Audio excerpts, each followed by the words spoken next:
Hello guys, good morning. Hindi ako nakapagtinda kasi hindi ako umalis ng bahay ngayon kasi si Maya kagabi nagtais siya. Nagpalabas siya ng alas 12 ng hating gabi.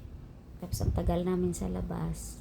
Parang siguro masama siguro yung pakiramdam niya, masakit siguro yung tiyan niya. Kaya napuyat ako. Lumabas kami ng 9 o'clock ng gabi bago matulog. Pinaihi ko siya. Tapos, parang nakikita ko na siya na kakaiba yung kinikilos niya. Parang masama siguro yung talaga yung tiyan niya.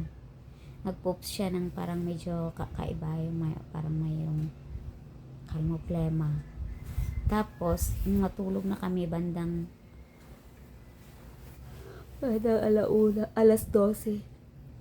Dalabit na naman siya sa akin. Nagpalabas siya. 12:30. Ang tagal namin sa labas. Lakad siya ng lakad. Tapos nag-poop siya ng basa. Ang tagal namin sa labas. Kaya napuyat si mama. Pero pagdating namin sa loob ng bahay,